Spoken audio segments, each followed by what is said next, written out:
Нурбану Султан – яркая представительница исторического периода Османской империи, именуемого султанатом женщин.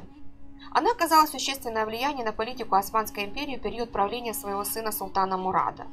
Для того, чтобы выжить и удержать власть в гареме, ей пришлось пройти тернистый путь, устраняя конкурентов, совершая аморальные, а порой и кровавые поступки. В этом видео я расскажу вам 5 фактов из жизни Нурбану, которые, возможно, вас удивят. Нурбану Султан появилась на свет в 1525 году на греческом острове Парос. Принято считать, что она происходила из 2 венецианских знатных семей. Ее отцом считается губернатор Пароса Никола Виньер, а матерью Виоланта Баффа. Девочка, получившая при рождении имя Сесилия Виньер Баффа, считалась незаконнорожденной, так как ее родители не являлись мужем и женой. Когда девочке было 12 лет, на остров напал османский адмирал Хайраддин Барбаросса. Адмирал разграбил остров и пленил часть его жителей. В число пленниц попала и юная Сесилия. Поскольку девушка обладала привлекательной внешностью, она была подарена или продана в гарем наследника султана Сулеймана I Шехзаде Селима.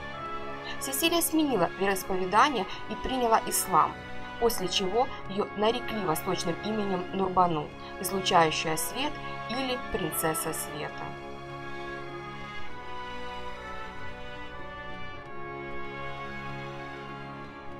Султан Селим II ушел из жизни при странных обстоятельствах. По основной версии, он поскользнулся в бане и, упав, сильно ударился головой об мраморный пол. На следующий день на рассвете он умер.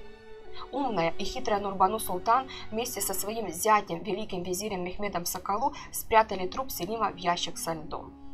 Смерть султана нужно было держать в строгом секрете до прибытия из Манисы сына Селима и Нурбану Мурада, который служил там губернатором. Мурад добрался до Стамбула через 12 дней после смерти отца и сразу же направился в тронный зал, где великий визирь Мехмед Соколу провозгласил его султаном. Ночью того же дня все остальные сыновья султана Селима II от других наложниц по закону Фатиха были казнены. Самому старшему из них было 8 лет. Когда мать одного из этих шахзаде узнала о смерти сына, она покончила жизнь самоубийством.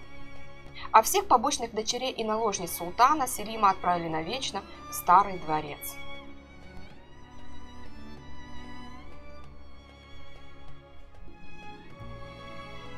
Нурбану Султан имела сильное влияние на своего сына султана Мурада III практически во всем, начиная с гарема и заканчивая принятием политических решений. Но бороться за влияние на сына ей пришлось еще и собственной невесткой Софие. Долгие годы София оставалась единственной наложницей Мурада. Он был настолько заворожен ею, что не смотрел на других девушек. Нурбану обвинила София в колдовстве, которое сделало Мурада импотентом, неспособным взять новую наложницу. Между женщинами разгорелся серьезный конфликт, информация о котором вышла за стены султанского дворца и разлетелась по всему Стамбулу. Сестры Мурада, а также его тетка Мехримах Султан приняли сторону Нурбану и пытались дискредитировать Софие в глазах султана. В конечном итоге женщинам султанской семьи удалось убедить падишаха не ограничиваться одним наследником от Софии во имя будущего империи и стали направлять к нему многочисленных наложниц. В течение последующих нескольких лет Мурад стал отцом нескольких десятков сыновей и дочерей.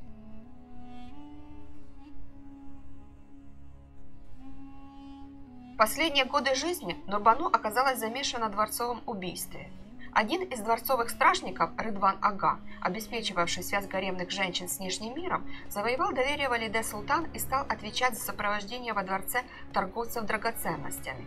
Однажды пришедшая с Рыдваном еврейка, после того, как показала принесенное, вышла из гаремных ворот, миновала средние ворота и исчезла на церемониальной площади.